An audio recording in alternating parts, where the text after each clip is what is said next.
Oriental higher secondary school Mirzapur અમદાવાદની YouTube ચેનલમાં આપ સૌનું સ્વાગત છે. વિદ્યાર્થી મિત્રો, યુટ્યુબ ચેનલને સબસ્ક્રાઈબ કરો, વિડીયોને લાઈક કરો અને શેર કરો.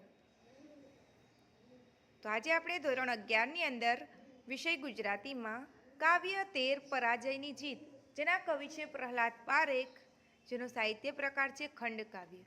આ ખંડકાવ્ય વિશે આજે આપણે અભ્યાસ કરીશું. તો ખંડકાવ્ય એ સાહિત્યનો પ્રકાર છે. હવે ખંડકાવ્ય એ ખંડિત વિભાજિત રીતે લખવામાં આવે છે, છંદોબદ્ધ થોડા ખંડોમાં, અને એના પિતા કહેવાય છે. ખંડકાવ્યનો અહીંયા પ્રશ્ન પૂછાય છે કે ખંડકાવ્યના જનક કોણ છે, પિતા કોણ છે? તો તમને ખબર હોવી જોઈએ કે ખંડકાવ્યના પિતા કોણ છે. અહીંયા તમારા ચોપડીના જે પાઠ્યપુસ્તકની અંદર જે અભ્યાસક્રમમાં કાવ્ય છે ખંડકાવ્ય, એ પ્રહલાદ પારેખનું છે. પણ પ્રહલાદ પારેખ ખંડકાવ્યના પિતા નથી. જનક હોય, કોઈ શરૂઆત કરી હોય, પછી એને આગળ વધારનારા બીજા પણ હોઈ શકે, બીજા લખી શકે, પણ જે જનક કોણ છે એ પ્રશ્ન પૂછાય તો એનો જવાબ આવશે મણિશંકર રત્નજી ભટ્ટ કાંત, જે ખંડકાવ્યના પિતા એટલે કે જનક કહેવાય છે. આ યાદ રાખજો. તો હવે આપણે કાવ્ય વિશે પરિચય મેળવશું તે પહેલાં આપણે થોડો કવિ વિશે પણ માહિતી મેળવી લઈએ. તો પ્રહલાદ પારેખ જન્મ 12-10-1912 થયું હતું ને અવસાન 2-1-1962 તેમનું થયું હતું. કવિ પ્રહલાદ પારેખને જન્મ ભાવનગરમાં થયો હતો.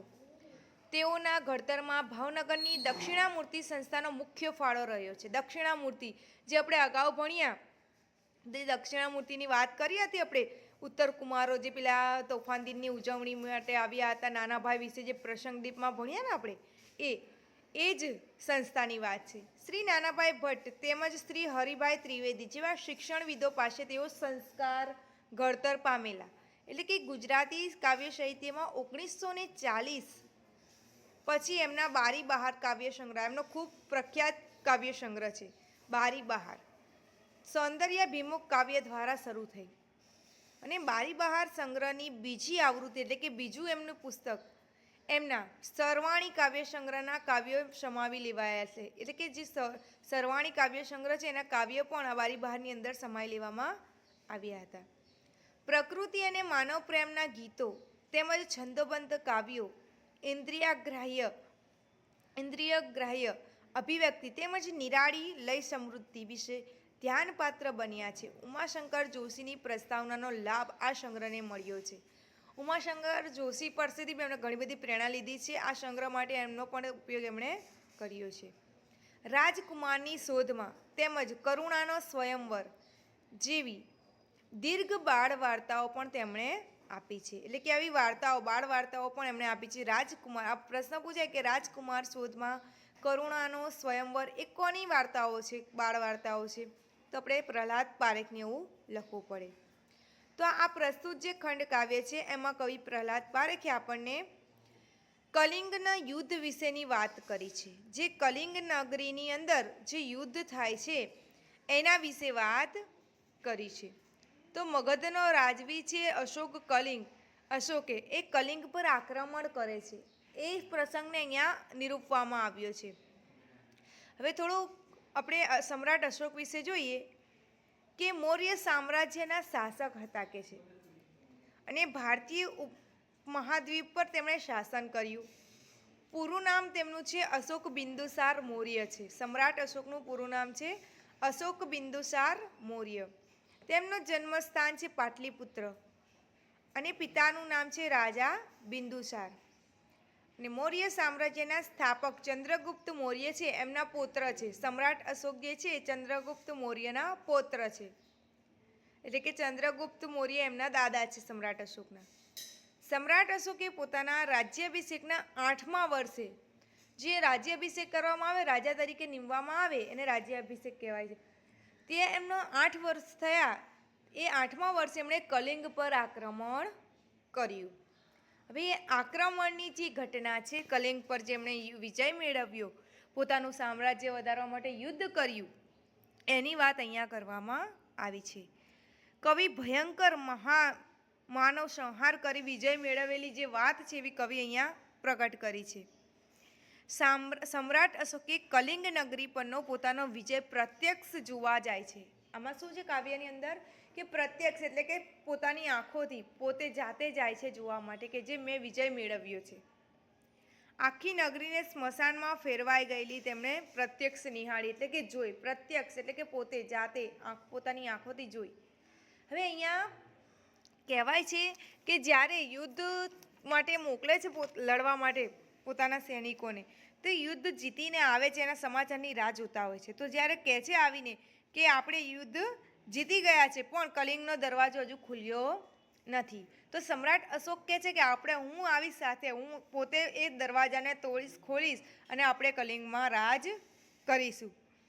તો ત્યારે કલિંગમાં જ્યારે જાય છે ત્યારે એક મહારાણી મળે છે એમને, પદ્મિની કરીને, સૈનિક વેશમાં. તે મહિલાઓની ટોળાઓમાં એટલે કે ભળી જાય છે અને ઘોડા પર સવાર થઈને આવી હોય છે. જે સૈનિક હોય છે એની અંદર એ મહિલા ટોળાઓમાં ભળી જાય છે અને સૈનિક વેશે આવે છે, પણ એ રાજકુમારી જ છે, એક મહારાણી. એની જે વાત કરે છે એના ઉપરથી એમને કહે છે કે તમે તો લોકોનો સંહાર કર્યો, મારા પતિનો નાશ કર્યો, મારો આ કર્યો. એટલે કે ત્યાંના રાજાનું જે મૃત્યુ થાય છે ને તે પછી આવે છે આ મહારાણી. તો કહે છે કે એમણે પ્રત્યક્ષ નિહાળવા ગયા, આખી નગરી જોઈ તો કે સ્મશાનમાં ફેલાઈ ગઈ અને પેલી મહારાણીના જે બોલ સાંભળ્યા એના કારણે તેમના બદલાની ભાવના છોડી દે છે, લડાઈ ઝઘડો છોડી દે છે અને ધર્મપરાયણ કરે છે. એ વાત આની અંદર કરવામાં આવી છે. તેમણે પ્રત્યક્ષ જોઈ કે છે ને ધરતી પર સર્વત્ર મૃત માનવ દેવો છવાયેલા, સર્વત્ર એટલે કે ચારેય તરફ. જાણે સમ્રાટ અશોકની વિજય ગાથા એટલે કે વિજયની જે ગાથા છે, જે વિજય છે તે લિપિમાં લખાય. આપણે કોઈ વાત લખવી હોય એ તરીકે એમની વિજય ગાથા છે શબોની લિપિમાં લખાય. શબ એટલે કે મૃતદેહથી લખાય, કે લોકોના મૃત્યુથી એમની વિજયની ગાથા લખાય. કે આવો માનવ સંહાર જોતા અશોકનું હૈયું પશ્ચાતાપ અનુભવી રહ્યું. એમણે જોયું બધાને ચારો તરફ લાશો જ લાશ છે.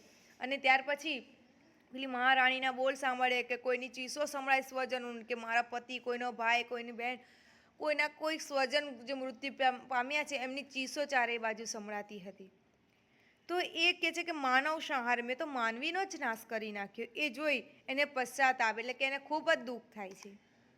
જે વિજયથી માનવીના હૈયા ન જીતાય એ જીતને જીત કેમ કહેવાય? જો આ સરસ મજાની એટલે કે પરાજયની જીત ટાઇટલ આપેલું છે. જે લોકો હાર્યા એ હાર્યા છતાં પણ જીતી ગયા એમ કે છે, અને જે લોકો હું જીતી ગયો છતાં પણ હારી ગયો, સમ્રાટ અશોક એમ કહેવા માંગે છે. કે માનવીનો સંહાર ન કરાય, માનવીને મારે મારવાના નહોતા, એમનું દિલ જીતવાનું. કોઈ પણ જગ્યાએ રાજ કરવું હોય તો એ માણસનું દિલ જીતાય. માણસને મારીને કોના પર રાજ કરવાય? માણસ જ ના હોય, પબ્લિક તો કોના પર રાજ કરીશું? એટલે કોઈનો સંહાર કરીને કદી રાજ કરાય નહીં. લોકોના દિલ જીતવાના છે તો અસલ રાજ કર્યું કહેવાય.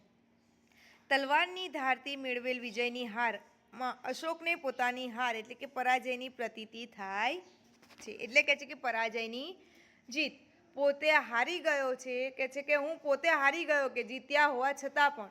અને જે લોકો હારી ગયા છે એ હાર્યા છતાં પણ જીતી ગયા છે. કે છે અશોક ખડગની સત્તા વિસ્તારવાની લાલસાને છોડી દે છે. ખડગ એટલે કે તલવારની ધારે જે સામ્રાજ્ય વિકસાવવું હતું એને, એ બધી સત્તા વિકસાવી હતી, એ લાલચ બધી એ છોડી દે છે.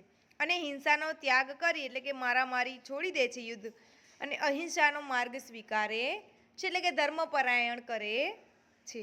ઊંડા મનોમંથન પછી સમ્રાટ અશોકે કરુણાને પ્રબોધતા બૌદ્ધ ધર્મનો સ્વીકાર કર્યો. હવે કરુણા એટલે કે દુઃખ ઘણું બધું અનુભવ્યું, આ જોયું ચારે બાજુ લાશો જ લાશો, તેને પશ્ચાતાપ કરવો હતો અને એણે પછી ધર્મની છડી પકડી એટલે કે બૌદ્ધ ધર્મ સ્વીકારી લીધો. જગતભરમાં કરુણા અને અહિંસાનો સંદેશો ફેલાવ્યો કે હવે આવી દુઃખદ ઘટના અને હિંસા કરવી નથી, મારે શાંતિથી જીવન જીવવું છે. આ કાવ્યમાં ગંભીર વિષયની પસંદગી હોવા છતાં કેન્દ્રવર્તી ચરિત્ર મનોમંથન, ભાવનું નિરૂપણ અને એને અનુકૂળ છંદોની પસંદગીને કારણે આ ખંડકાવ્ય આસ્વાદ બની રહે છે. સરસ મજાનું. હવે ખંડકાવ્ય હંમેશા છંદબદ્ધ લખાય છે, છંદો દ્વારા લખાતું હોય છે, અને આની અંદર આપણને સારી એવી પ્રેરણા પણ આપી છે. હવે આપણે સમ્રાટ અશોક વિશે પણ માહિતી મેળવી લીધી. હવે આગળ આપણે પાઠ વિશે કાવ્ય વિશે અભ્યાસ.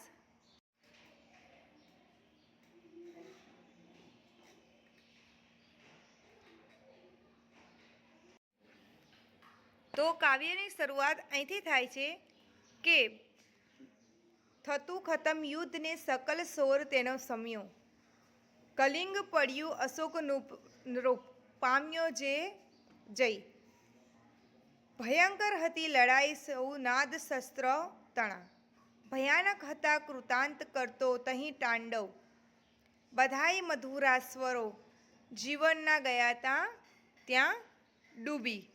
એટલે કે હવે કહે છે કે શું કહે છે કે યુદ્ધ પૂરું થયું ને યુદ્ધનો સોર સમી ગયો.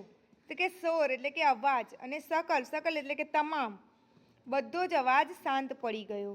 કલિંગ નગર હાર્યું એટલે કે જે કલિંગ પડ્યું એટલે કે કલિંગ નગર હારી ગયું. અશોક રાજાનો કહે છે કે વિજય થયો. અશોક નૃપ એટલે કે રાજા એટલે કે અશોક રાજાનું વિજય થયો એટલે કે જીતી ગયા. અને ભયંકર હતી લડાઈ કે છે કે આ લડાઈ બહુ ખૂબ જ ભયંકર હતી.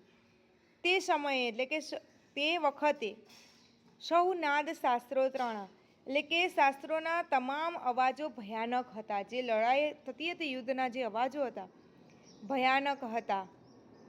કૃતાંત કરતો તહીં તાંડવ. હવે કૃતાંત એટલે કે ભય, આમ તો યમ કાળ એટલે કે મૃત્યુ ત્યાં તાંડવ કરતો હતો. કોણ કારે મરે એ કંઈ નક્કી નહોતું. એટલે કે એવું ભયાનક યુદ્ધ થતું હતું. આગળ કે છે બધાય મધુર સ્વરો જીવનમાં ડૂબી ગયા હતા. પ્રચંડ અતિ યુદ્ધના ગરજતા મહાનાદમાં. હવે શું કહે છે કે બધા જ જે એટલે કે પ્રચંડ એટલે કે ખૂબ પુષ્કળ, અહીંયા શું કહે છે કે બધા જ મધુર અવાજો છે સ્વરો છે એ જીવનના ડૂબી ગયા હતા. એટલે કે યુદ્ધના અતિગર્જ જે યુદ્ધના અવાજની અંદર બધી જ ખુશી મરી ગઈ હતી. કે બધી જ જે હર્ષ ઉલ્લાસ હતો એ ચૂર થઈ ગયો હતો, મરી ગયો હતો બધો જ. સમ્યો બહુ દિનો પછી પદ પ્રહારે તાંડવી. સમ્યો એટલે કે થમી ગયો એટલે કે બહુ દિવસો પછી આ પદ પ્રહાર એટલે કે આ જે યુદ્ધની જે વાત છે તાંડવી નૃત્ય એટલે કે સમ્યું શાંત થયો યુદ્ધનો માહોલ. કે પરાજિત કલિંગમાં ચૂપકીદી છવાઈ ગઈ. હવે આ પૂછાય છે કલિંગ નગરીમાં શું છવાઈ ગયું? તો કે ચૂપકીદી એટલે કે ચારેય બાજુ શાંત થઈ ગઈ હતી, શાંતિ છવાઈ ગઈ હતી. એટલે કે નગરીમાં ચારેય બાજુ શાંતિ છવાઈ ગઈ હતી. નિરાશ નગરી હતી નયન નીરને ઢળતી હતી, બિન સહાય એ કરુણ આજ તે સ્થિતિ, સમૂળ ઉખડી ગયેલે મૃદુ વેલસી એ પડી. જો સરસ મજાની અહીંયા વાત છે કે પરંતુ આ શાંત યુદ્ધની જે પણ વધારે ભયાનકતા જે હતી એ બધી નિરાશા નગરી આંખોમાંથી આંસુ સારતી હતી. કે છે આખી નગરની વાત કરી છે કે આખી જે નગરી છે કલિંગ એ યુદ્ધમાં જાણે કે નયન નીર એટલે કે ઢાળતી એટલે કે આંખમાંથી આંસુ એટલે કે ચારેય બાજુ ચૂપકી જે શાંતિ છવાઈ ગઈ હતી. અને આ નગરી છે કલિંગ નગરી એ પોતાના નયન નીર એટલે કે આંખમાંથી આંસુ, નીર એટલે પાણી, નયન એટલે આંખું, આંખમાંથી કહે છે કે પાણી નીકાળતી હતી એટલે કે રડતી હતી. બિન સહાય એટલે કે કોઈ સહારો નથી એવી કરુણ આજ તેની સ્થિતિ થઈ ગઈ હતી કે જેનો કોઈ સહારો નથી એવી કલિંગ નગરી બની ગઈ હતી. સમૂળ ઉખડી ગયેલી મૃદુ વેલસી એ પડી. જેમાં વેલ મૂળ સાથે આખી નીકળી ગઈ હોય એવી તર મૃદુ એટલે કે મૂર્છા અવસ્થામાં, બેભાન અવસ્થામાં જેમ મૂરઝાઈ જઈને વેલ નીચે પડી જાય છે અને મૂળ સંગે ઉખડી જાય પછી એ ઉગતી નથી એટલી એવી રીતે કહે છે કે આજે કહે છે કે કલિંગ નગરી દેખાઈ રહી કે મૂળમાંથી ઉખડી ગયેલી મૃદુ વેલ જેવી કલિંગ નગરી પડી હતી. આ પૂછાય છે કે કલિંગ નગરીની હાલત કેવી હતી? તો મૂળમાંથી ઉખડી ગયેલ મૃદુ વેલ જેવી હતી. વાગોળે છે વિજય શિબિરે આજ સમ્રાટ તેના. એટલે કે સમ્રાટ અશોકની શિબિર એટલે કે છાવણી જ્યાં રહેવાની એની જગ્યા છે તે. વાગોળે એટલે કે યાદ કરવું, વાતચીત કરે છે, એને રટણ કરવું. વાગોળવું એટલે કે કહે છે કે સમ્રાટ અશોકના પાસે જાય છે એનો સૈનિકને એને વિશે યુદ્ધ વિશેની વાતો કરી રહ્યા છે, વિજયની વાત કરી રહ્યા છે કે આપણે કલિંગ નગરી જીતી ગયા. દીપ્તિ તેના નયનમહી છે દર્પ કેરી ભરેલી. હવે એના નયન એટલે કે આંખો, નયન એટલે આંખો એટલે કે દીપ્તિ એટલે કે પ્રકાશ, તેજ. શું કહે છે એ કહે છે કે સમ્રાટ અશોકની છાવણીમાં જઈને એની વાત થતી હોય છે અને એમની આંખોમાં અભિમાનનું તેજ હતું. સમ્રાટ અશોકની આંખમાં દર્પ એટલે કે અભિમાનનું અભિમાન જોવા મળે છે. જોઉં જાતે વિજય નૃપને સંસ્ફુરે ઉર્મી એવી, જોઉં જાતે મગધ અસીની ધાર છે તીક્ષ્ણ કેવી. કહે છે કે સમ્રાટ અશોક કહે છે કે હું જાતે જઈને જોઉં કે છે, નૃપ એટલે કે રાજા સમ્રાટ અશોક, કે હું મારી આંખે હું જાતે જઈને ત્યાં જોઉં કે મારો વિજય કેવો છે. હું ઉર્મી એટલે કે લાગણી એકાદ સ્ફુર એટલે કે એકાએક સૂજે છે એને, કે હું મારા જાતે જઈને જોઉં, એના હૃદયમાં એવી વાત ઉપડે છે. જાતે જોઉં મગધ અસીની, મગધ એટલે કે જે મગધ જે સ્થળ છે તેનું નામ છે. હું અસી એટલે કે તલવાર, અસીની એટલે તલવાર, અને ધાર એટલે કે હું એ તલવારની ધારે જે વિજય મેળવ્યો હું જાતે જઈને ત્યાં જોવા માંગુ છું. આ વિજય મારી આંખોએ નિહાળવા માંગુ છું. ગયા તેજને આવ્યો અંધકાર, નહીં ભેદ કિંતુ કલિંગે લગાર, હતો આજ એવો ઉરને બહાર, ઉરે એટલે કે ઉરેને બહાર, જુએ એક અંધારને એ અપાર. હવે જો સરસ મજાનું છે કે તેજ દૂર થયું ને અંધકાર વ્યાપી વળ્યો હતો, કે છે કલિંગ નગરીની વાત છે. પરંતુ કલિંગમાં આજે હતો એવો ફરક સહેજ પણ નહોતો.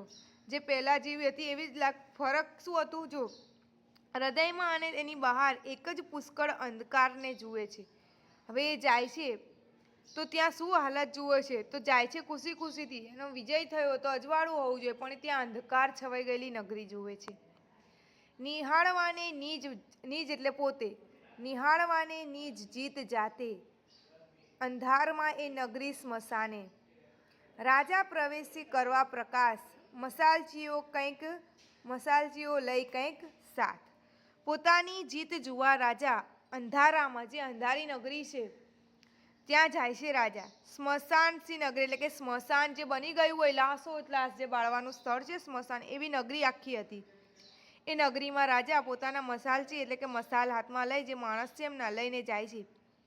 પ્રકાશ પાથરવા કેટલાક મસાલચીઓ એની સાથે લીધા. હવે મસાલચી કોને કહેવાય, કે પેલી આપણે મસાલ જોઈ છે ઉપર લાકડાના ઉપર બાળવામાં આવે છે કપડું મૂકીને, કે મસાલ લઈને ચાલનાર સેવક છે એને મસાલચી કહેવામાં આવે છે. તો એને લઈ રાજા પોતે ત્યાં કલિંગ નગરીમાં જાય છે. કોઈ બીજું હતું ના ત્યાં, રાજાને સૌ મસાલચી, એટલે રાજા અને એના જે સૈનિકો છે મસાલચી, એના સિવાય કોઈ કલિંગ નગરીમાં દેખાતું ન હતું. પડે છે પંથ પોતાને સબોની વચમાં થઈ, એટલે કે પંથ એટલે કે રસ્તો, સબોની વચમાં એટલે કે વચ્ચે થઈ, સબ એટલે કે મૃતદેહો, જે મૃત્યુ પામેલા લોકો છે એની વચ્ચે થઈને પોતાનો રસ્તો કાઢે છે અને જવા જાય છે. તો જો એના પગમાં બધા મૃતકો જ આવે છે, જે મૃત્યુ પામેલા લોકો છે એના ઉપર થઈને એને જવું પડે છે. એટલે બધા મૃત્યુ લોકો, લાખોની સંખ્યામાં લોકોનો સંહાર થયો હતો, લોકો નાશ પામ્યા હતા, લોકો મર્યા હતા. તો એ મરી ગયેલા લોકોના ઉપર થઈને એને જવું પડતું હતું, જ્યાં પગ મૂકે ત્યાં લાશ અથડાય. તો કહે છે કે સબોની વચમાં એટલે કે બધે જ મૃતદેહોની વચમાંથી એને જવો રસ્તો પડતો હતો. સબોના શબ્દમાં ગાથા લખાઈ ભૂપ જીતની, ભૂપ એટલે કે રાજા, નૃપ એટલે પણ રાજા. શું કહે છે કે સબોના શબ્દમાં, સબ એટલે કે મૃતદેહોના શબ્દોમાં જાણે કે રાજાની વિજય ગાથા લખાય. જેમ જેમ રાજા હિંડે એમ એમ વિજય એને દેખાતો હતો, પણ નીચે મૃતદેહના ઉપર થઈને એને જવું પડતું હતું. તો કે એમના સબોની ગાથા, સબો જે આપણે શબ્દ દ્વારા લખીએ છીએ પણ અહીંયા મૃત્યુ દ્વારા એની વિજય લખાઈ કે છે. રાજમાર્ગો મહોલ્લામાં આખી નગરી ભરી, ડાબે ને જમણે આંખો ફેરવી ભૂપ વાંચતો, ઉકેલે જેમ એ તેમ જયનો અર્થ જાગતો. જેમ જેમ એ નજર ફેરવીને જોવે કે છે કે ચારેય બાજુ રાજમાર્ગો મહોલ્લા આખી નગરીમાં જ્યાં લાશો જ લાશો જોવા મળે, અને જ્યારે એની વિજય વાંચતો હોય કે હા આટલી બધી જણાને મારીને મેં વિજય મેળવ્યો, એટલે એને અંદર જ્યાં નજર ફેરવીએ ત્યાં એને લાશ દેખાય. એ ઉકેલે તેમ તેમ એના અંતરમાં એટલે કે એના મનમાં જય જીતનો અર્થ સમજાયો. એટલે કે જય એટલે કે જીત, વિજયનો અર્થ સમજાયો કે આ વિજય કહેવાય, વિજય કોને કહેવાય, એ સાચો અર્થ એને સમજાવવા લાગ્યો કે લોકોને મારીને જીતાઈ ગઈ. કે છે કે રાજા આજે અનુભવ કરે અંતરને કોઈ અપૂર્વ, જાણ્યો નહોતો કદી એ જયનો અર્થ ભયંકારો એવો. શું કહે છે કે આજે રાજા વિચાર કરે છે કે અંતરમાં એટલે કે મનમાં, કે એવી અપૂર્વ પ્રતીતિ પહેલે નથી થઈ, આવી કોઈ દિવસ નથી જોયું કે જીતનો અર્થ આવો ભયંકર હશે. જાણ્યો નહોતો કે કદી. લાવા ધક્કે પ્રબળ ધરતી જેમ કંપી ઉઠે, કેમ ધરતીમાં જે લાવા રસ છે એ ધગધગે કે છે કે જ્વાળામુખી જેમ ફાટે છે, વિસ્ફોટ થાય એવી રીતે વિસ્ફોટથી ધ્રુજી ઉઠે તેવું રાજાનું હૈયું, કેમ કે ધરતી જેવી વિસ્ફોટથી ધ્રુજે છે એવી રીતે રાજાનું હૈયું આજે ધ્રુજતું હતું. જ્વાળામુખી ફાટે ને કેવું ધરતીની અંદર ધ્રુજારી આવે એવી તરકે રાજાનું હૃદય આજે કંપી ગયું હતું આ લોહી લુહાણ કલિંગ નગરીને જોઈને. જેના જોરે કઠણ પડ હૈયા તણા સર્વ તૂટે, જોવાની જઈને ઈચ્છા હવે ના રૂપને રહી. શું કહે છે કે તેવું રાજાનું હૈયું એવા ભાવના આવેગથી કાંપી રહ્યું અને એનો જોર એનાથી હૈયાની કઠોરતા દૂર થઈ ગઈ. આટલા બધા મૃતકોને જોયા, લાશો જ લાશો જોઈ, તેનું હૃદય પરિવર્તન થવા માંડ્યું. એને દુઃખ થયું, એને પશ્ચાતાપ થયો કે આટલા બધા લોકોને મેં મારી નાખ્યા કે. તો કે છે કે એ પછી એને આવો વિજય જોવાની વધારે ઈચ્છા થઈ નહીં. એ ત્યાંથી પાછો વળી જાય છે, એટલે કે ત્યાંથી એ પાછા વળી ગયા. ધ્રુવ એટલે કે રાજા. ઉર કે આંખ તેની આ શકેના જીતને શહી, એટલે કે આ શકે એટલે કે આ જીતને, ઉર એટલે કે હૃદય અને એની આંખો આ જીત જોવા માટે હવે સક્ષમ નથી. એ આ જીતને જોઈ શકતો ન હતા કે હવે મારે આગળ વધવું નથી ને મારે આ કલિંગ નગરીની જીત જોવી નથી. ક્ષણાર્ધ પાય થંભ્યો, પાય એટલે કે પગ, ક્ષણાર્ધ એટલે કે થોડી વાર, ક્ષણભર. પડ્યું ચિત્ત વિસામણે, વિસામણે એટલે કે વિચારવું, ચિત્ત એટલે કે મન, એમનું મન વિચારમાં પડી ગયું. ચાલો સૌ શિબિર પાછા, શિબિર એટલે એમની જે છાવણી રહેવાનું જે સ્થળ છે, કે ચાલો આપણે અહીંથી આપણે બધા પાછા જઈએ. એમના સૈનિકોને આજ્ઞા કરી. ભૂપ આજ્ઞા પછી કરી, ભૂપ આજ્ઞા પછી કરી એટલે કે રાજાએ પછી એમને આજ્ઞા કરી કે ચલો હવે મારે વધારે જોવું નથી, અહીં મારે ઊભું રહેવું નથી, આપણા શિબિર તરફ ચાલો પાછા. હવે અહીંયા પ્રશ્ન પૂછાય છે કે રાજાએ શું આજ્ઞા કરી સૈનિકોને, કે ભૂપે આજ્ઞા કરી, ભૂપ એટલે કે રાજા, કે ચાલો સૌ શિબિરે પાછા. મસાલજીઓ સૌ મૂઢ થતા, ક્રિયા કસીએ સમજ્યાના ભૂપની, ભૂપ એટલે કે રાજા, પરસ્પરે ઇંગિતથી પૂછતા, ઇંગિત એટલે કે ઈશારાથી, અરે થયું શું, સમજે છે તું કંઈ? એટલે કે જે મસાલજીઓ છે, મસાલ લઈને સેવકો એમની સાથે આવ્યા હતા, એમને રાજાની કંઈ વાત સમજાય નહીં. ઘરે કે છે કે શિબિરમાં તો એટલા ઉત્સાહમાંથી નીકળ્યા હતા કે મારે વિજય જોવી છે ને હવે શું થયું, એમના સેવકોને સમજમાં નહોતું આવતું. તો એકાબીજાને ઈશારો કરીને પૂછતા હતા કે આ શું થઈ રહ્યું છે. ઇંગિત એટલે કે ઈશારો, કે આ રાજાને શું થયું, તમને કંઈ સમજાય છે? એકાબીજાને પૂછે. ગયો શિબિર માહી ભૂપ આગળ કર્યા સેવકો, એટલે કે શિબિર તરફ રાજા ગયા, રાજાની આગળ સેવકો હતો અને પાછળ એમના રાજા. અને શ્રીમતી શીર્ષને કરમ એટલે કે કરમમહી ધરી બેસ્યો, એટલે કે શું કહેજો જો કે છે કે બધા એકબીજાના મોઢા જોઈએ, ઈશારા કરીએ ત્યાંથી આગળ ગયા ને આગળ કે છે કે સેવકો આગળ કરીને રાજા શિબિરે ગયા અને થાકી ગયેલા મસ્તકને હાથનો ટેકો દે. સાંભળજો, સરસ મજાની વાત છે. શ્રમિત શીર્ષને, શીર્ષ એટલે મસ્તક, કરમય કર એટલે હાથ, ધરી બેસ્યા એટલે કે માથે લમણે હાથ મૂકીને બેસી ગયા કે માથા ઉપર. કર્યા નયન બંધ, નયન એટલે કે આંખો, એમની આંખો એમણે બંધ કરી. બધા સમાનાર્થી શબ્દ છે. તોય અડગી કરી ના શક્યો, ભયંકર ભૂતાવળો વિજય દ્રશ્યની કિંતુએ. જો ભયંકર ભૂતાવળો એટલે કે ભૂતકાળ જે બની ગયું, જે ભયંકર જે વિજય હતો, જે લાશો જોઈને આવ્યા, એટલે કે આંખો બંધ કરી છતાં પણ એની આંખોની સામે એ લાશો અને સ્વજનોની ચીસો જ સંભળાઈ, બાકી એને કશું દેખાતું ન હતું. હજારો હૈયાને નિજ નિજ તણી સૃષ્ટિ સહમે, અરે સંહાર્યાને જીવિત ઉર ખંડેર કર્યા. જો હવે પશ્ચાતાપ થાય છે સમ્રાટ અશોકને. શું કહે છે કે હજારો લોકોને નિજ નિજ, મેં પોતે હજારો લોકો એટલે કે લાખોની સંખ્યામાં એણે લોકોને મારી નાખ્યા કે છે, કે મેં ઘણા બધાનો સંહાર કર્યો કે છે, અને મારી નાખ્યા અને જીવતા લોકોના જીવનને ખંડેર કરી નાખ્યા, જેના સ્વજનો જે બાકી રહ્યા એમના. મહત્તા એ મારી, વિજય મુજે ગૌરવ ગણું. જો અહીંયા પ્રશ્નાચિહ્ન છે. શું કે મારી વિજય ગણું? પોતાને પોતાના અંતર એટલે કે મન સાથે વાતો કરે છે કે આને હું પોતાનો વિજય ગણું, મારી મહાનતા ગણું કે મારું ગૌરવ ગણું, અને એ ભૂમિની ઉપર જે મારો જય ચણું, જય એટલે કે વિજય. હવે હું એ કલિંગ નગરીમાં જઈને હું વિજય કરું કે રાજ કરું કે? અચંપો ઉગ્ર રાજાના હૈયાને આજ રહે દમી, એટલે કે રાજાના હૃદયમાં આ વાત ઘૂમ્યા કરતી હતી. એને આ વાત વારે ઘડીએ કે આ મારો શું વિજય છે કે મેં આટલા બધા લોકોને મારી નાખ્યા, તો હવે હું ત્યાં જઈને હું રાજ કરું કે? એના આંખો આગળથી આ દ્રશ્ય હટતું પણ ન હતું. કે છે કે આટલું બધું મેં કર્યું પછી હું ત્યાં કેવી રીતે રહી શકીશ કે?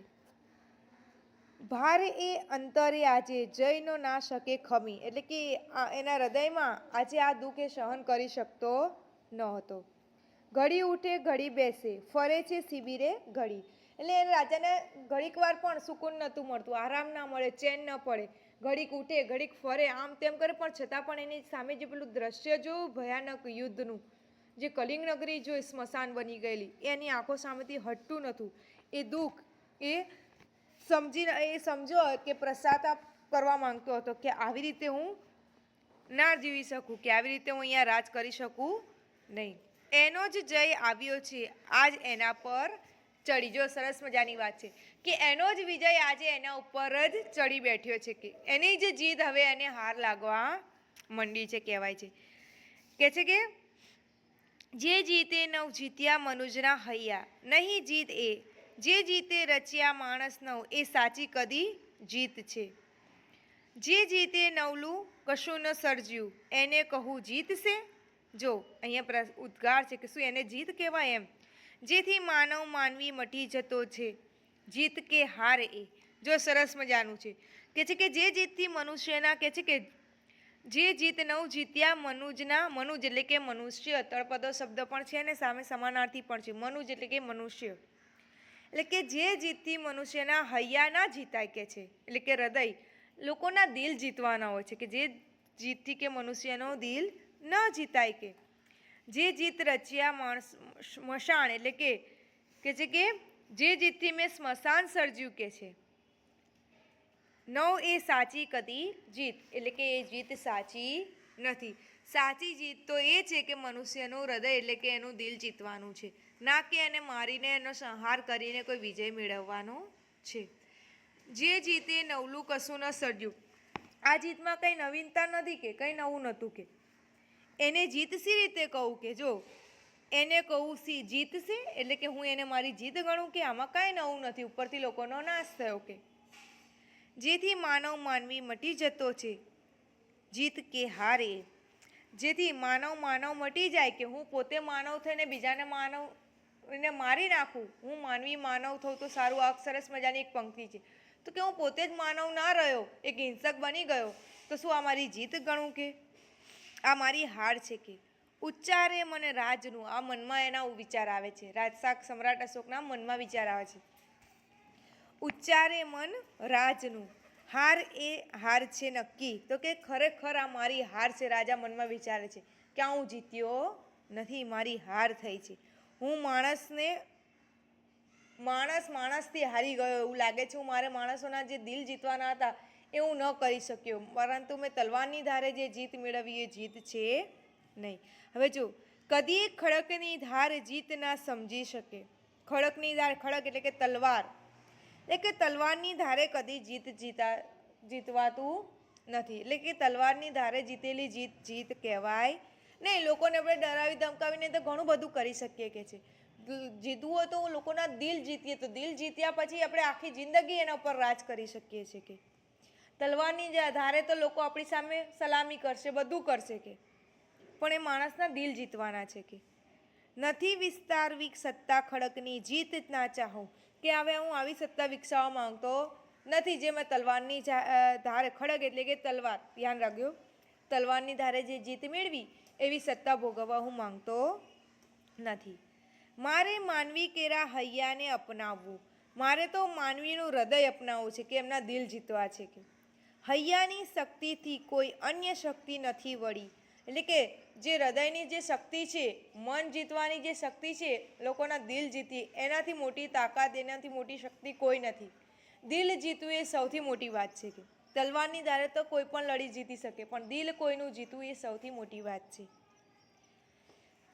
આજથી કર્મમાં મારા રહેશે ધર્મની છડી. કર્મ એટલે કર એટલે કે હાથ. આજથી હું મારા હાથમાં ધર્મની છડી પકડું છું. એટલે કે અહીંયા એ બૌદ્ધ ધર્મ અપનાવે છે અને તલવાર છોડે છે. તમે હવે ખડક રહો જ મ્યાનમાં. ખડક એટલે કે તલવાર અને મ્યાન એટલે કે તલવાર મૂકવાનું જે સાધન છે એને મ્યાન કહેવાય છે. એટલે કે ખડક મ્યાન એટલે કે તલવારને મ્યાનમાં મૂકી દીધી. કલ્યાણમાં માનવના નકામા એટલે કે તું માનવ કલ્યાણમાં નકામું સાધન છું, તલવારને કહે છે. ઓ ધર્મ આદેશ દિયો તમારો ને એ જ થાશે બસ માર્ગ મારો.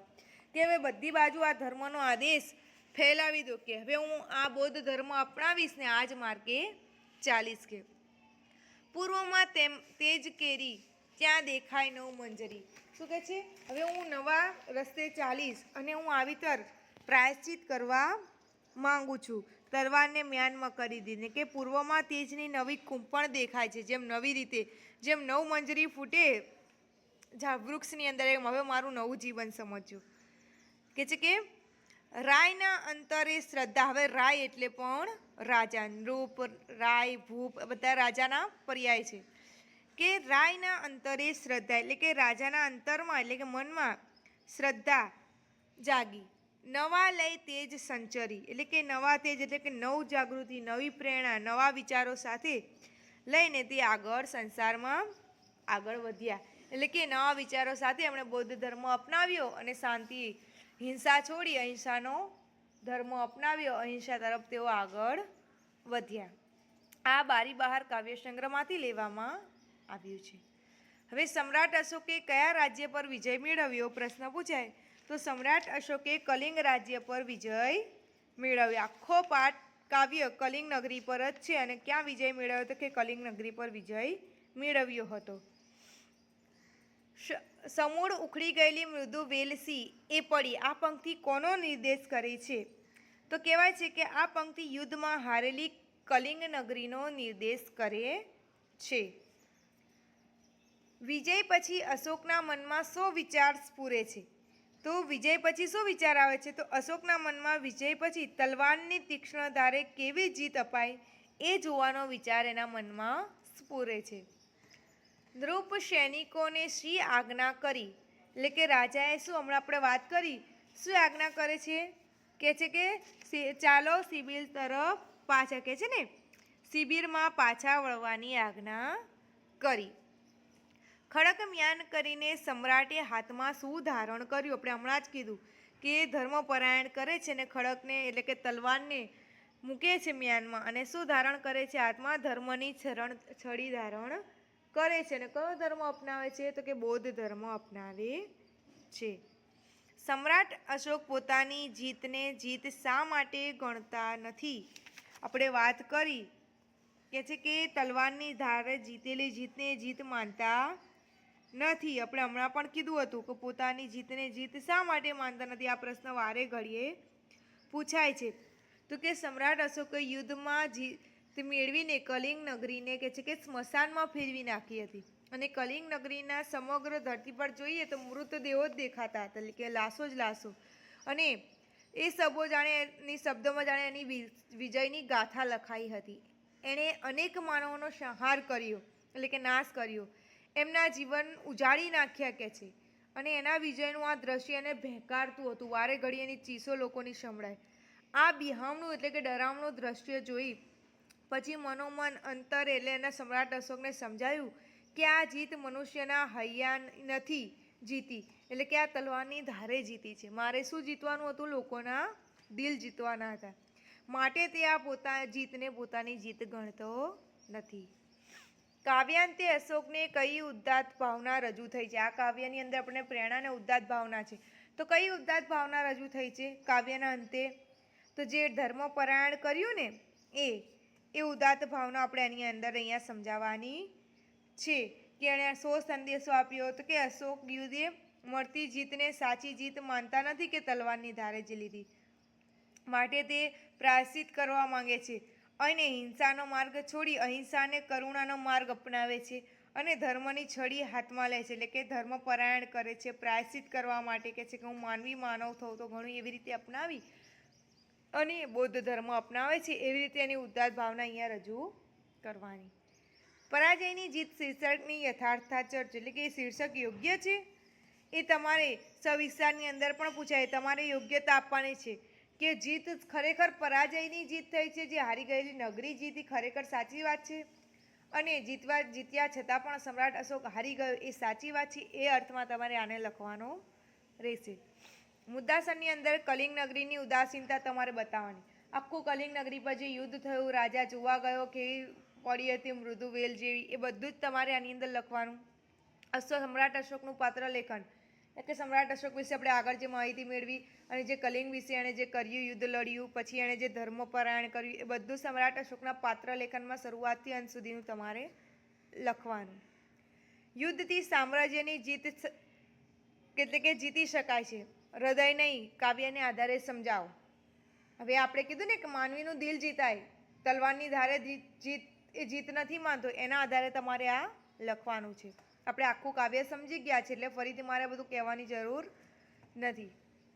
પરાજયની જીત ખંડ કાવ્ય દ્વારા રજૂ થતો માનવ સંદેશ, એટલે કે માનવીને શું સંદેશો છે? તો માનવીને સંદેશો એમ છે કે માનવમાં રહેલી વેરવૃત્તિને નાશ કરવાનો હોય, માનવીમાં રહેલા જે ખરાબ ગુણો છે એ દૂર કરવાનો હોય ના કે, અને જો આપણે ખરેખર રાજાને કરવું હોય તો રાજ કરવા માટે પ્રજા હોવી જરૂરી છે. લોકોને મારીને રાજ કરવા જશે તો લોકો એના ડરના કારણે એને સલામ કરશે, એને પૂજશે. પણ જો રાજા એવો હોય છે કે લોકોના દિલ જીતશે તો એ મર્યા પછી પણ લોકોના દિલો પર રાજ કરશે. એવો માનવ સંદેશ આપ્યો છે કે ના કે કોઈને મારીને રાજ ન કરાય, પણ કોઈના દિલ પર રાજ કરવાનું છે, લોકોના દિલ જીતીને આપણે રાજ કરવાનું છે. એ ખરી જીત કહેવાય છે. એવો જે માનવ સંદેશ આપ્યો છે એ તમારે કાવ્યના આધારે લખવાનું. વિડીયો જોવા બદલ થેન્ક યુ.